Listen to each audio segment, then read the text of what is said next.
நாம் செல்லக்கூடிய இடம் இருக்கிறதே அதுவே ஒரு மிகப்பெரிய பாக்கியம் பொருந்திய இடங்கள். அல்லாஹ் தஆலா இந்த வாய்ப்பை எல்லோருக்கும் கொடுத்து விடுவதில்லை. அவனால் தேர்ந்தெடுக்கப்பட்ட அடியார்களுக்கு தான் அல்லாஹ் இதை கொடுக்கிறார். நாம் செல்கின்ற இந்த பயணம் என்பது வழமையான மற்ற பயணங்களை போன்றது அல்ல. நீங்கள் இந்த பயணத்திற்கு செல்வதாக உங்களுடைய நட்புகளிடத்திலையும் உறவுகளிடத்திலையும் நீங்கள் சொல்லும் போது உங்களிடத்தில் அவர்கள் துவா செய்ய சொல்லி கேட்பார்கள். உங்களை வழி அனுப்பி வைப்பதற்காக வருவார்கள். ஆனால் நீங்க நான் அமெரிக்கா போறேன்னு சொல்லி பாருங்க, சிங்கப்பூருக்கு போறேன்னு சொல்லி பாருங்க, போயிட்டு வாங்க நல்லா சொல்லுவாங்க, அவ்வளவுதான். ஆனா வந்து யாரும் வழி அனுப்ப வர மாட்டாங்க. இந்த பயணத்துக்கு வழி அனுப்ப வருவாங்க. ஏன் அப்படின்னு சொன்னா இது நன்மையை தேடி செல்லக்கூடிய பயணம். இந்த பயணத்திற்கு செல்லக்கூடியவர்களிடத்திலே துவா செய்ய சொல்லி கேட்டுக் கொள்ளுங்கள் என்று ரசூலுல்லாஹி ஸல்லல்லாஹு அலைஹி வஸல்லம் அவர்கள் நமக்கு பணித்திருக்கிறார்கள். எனவே நம் சார்பாக நாம் அனுப்பி வைக்கிறவர்கள் அப்படிங்கிற அந்த மனதோடு நம்மை அனுப்பி வைக்க வருவார். எனவே மற்ற பயணங்களிலிருந்து இது மிக மிக வேறுபட்ட ஒரு பயணம் என்பதை நாம் ஆரம்பத்திலே மனதில் வைத்துக் கொள்ள வேண்டும். நான் ஆரம்பத்திலே சொன்னேன், அல்லாஹ்வினால் தேர்ந்தெடுக்கப்பட்ட அடியார்களுக்கு தான் அங்கே செல்கிற வாய்ப்பை எல்லாம். 2011 நான் ஹஜ்ஜுக்கு போனேன். அதற்கு பிறகு பல தடவை உம்ராவுக்கான வாய்ப்பு என்னுடைய நண்பர்கள் இடத்துல சொல்லியிருக்கிறார். இதே போல ஹஜ் சர்வீஸுடைய வழிகாட்டியாக உம்ராவுக்கு நீங்க போங்க அப்படின்னு சொல்லி என்னுடைய நண்பர்கள் 2-3-4 தடவை நமக்கு அந்த வாய்ப்பு வந்தது. ஆனால் 2024 கிட்டத்தட்ட ஒரு 14 வருஷம் 13 வருஷம் கழிஞ்சிருக்கு. அது அடுத்து ஒரு தடவை போக முடியலன்னு சொன்னா நாட்டம் இல்லைன்னு அர்த்தம். அதுதான். அதான் அந்த இடத்திற்கு வர வேண்டும் என்ற அந்த எண்ணத்தை நாம் நம்முடைய உள்ளத்திற்குள் ஒரு நெருப்பு போல எப்போதும் கரண்ட் எய்யக்கூடியதாக வைத்துக் கொண்டிருந்தோம் என்று சொன்னால் அல்லாஹ் தஆலா நிச்சயமா அந்த வாய்ப்பை நமக்கு தருவான் என்பதில் சந்தேகம் இல்லை.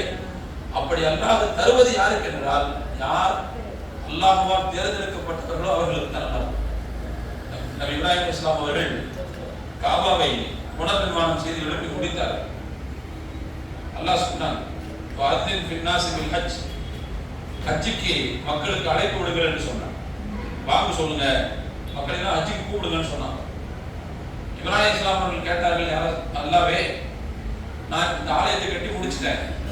இங்க இருக்கிறது நானும் என்னுடைய மனைவி ஹாஜரா அம்மாவும் என் மகன் இஸ்மாயில் தான். வேற யாரும் இந்த பகுதியில் இல்லை. இரண்டாவது, இந்த பகுதி என்பது மலைப்பாங்கான ஒரு பகுதி, பெரிய பெரிய மலை தான் இருக்கும். ஏற்கனவே போயிட்டு வந்தவங்களுக்கு தெரியும், மக்காவுல வந்து மலை தான் நிறைய இருக்கும். அங்க உள்ள பில்டிங்களை பார்த்தீங்கன்னா ஏறி இறக்குற மாதிரிலாம் இருக்கும் நிறைய. இன்னும் சொல்ல போனா மக்காவுல வந்து லேண்ட் வாங்குறதா இருந்தா ஒரு மலையை தான் ஒதுக்கி கொடுப்பாங்க. அதை தான் உடைச்சி நம்ம சமாதானமாக்கி அதை செய்யணும், வீடு கட்டணும்னு சொல்றாங்க. அந்த மாதிரி மலைப்பாங்கான பகுதி. அப்போ இப்ராஹிம் அலைஹிஸ்ஸலாம் கேட்டாங்க அல்லாஹ்ட்ட, அழைப்பு கொடுக்க சொல்லி சொல்றியே, எனக்கு முன்னால இவ்வளவு பெரிய உயரமான மலைகள்லாம் இருக்க, இந்த மலையை தாண்டி என் குரல் யாருக்கு போய் கேட்க போகுது, யார் வருவாங்க? அல்லாஹ் சொன்னானா, அழைப்பு கொடுக்க வேண்டிய பொறுப்பு உங்களுது, அதை கொண்டு போய் சேர்க்க வேண்டிய பொறுப்பு என்னுடையது, நீங்க அழைப்பு கொடுங்கன்னு சொன்னாங்க.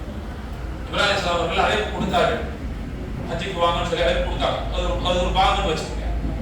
அழைப்பு கொடுத்ததற்கு பிறகு அல்லாஹ் அந்த சப்தத்தை எல்லாருடைய காது, யார் யாருடைய காதுகள் எல்லாம் கொண்டு போய் சேர்க்க வேண்டும் என்று நினைத்தாலும் எல்லாருடைய காதுகளும் கொண்டு போய் சேர்த்தார். அந்த ஹதீஸினுடைய வாசனை எப்படி வரும்? தாய்மார்களுடைய கருவறைகளில் இருந்தவர்களுக்கு கூட கொண்டு போய் சேர்த்தார். தந்தைமார்களின் முதுகுத்தண்டுகளில் இருந்தவர்களுக்கு கூட கொண்டு போய் சேர்த்தார்.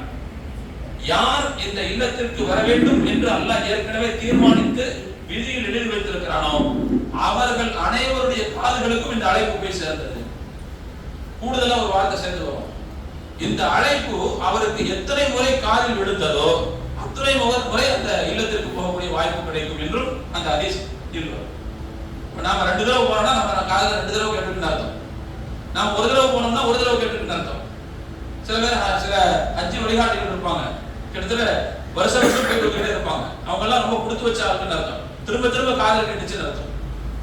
எனவே அல்லாஹ்வால் தேர்ந்தெடுக்கப்பட்டவர்களுக்கு தான் அங்கே செல்வதற்கான வாய்ப்பு கிடைக்கும் என்பதை நான் ஆரம்பத்தில் உங்களுக்கு நினைவுபடுத்திக் கொள்கிறேன்.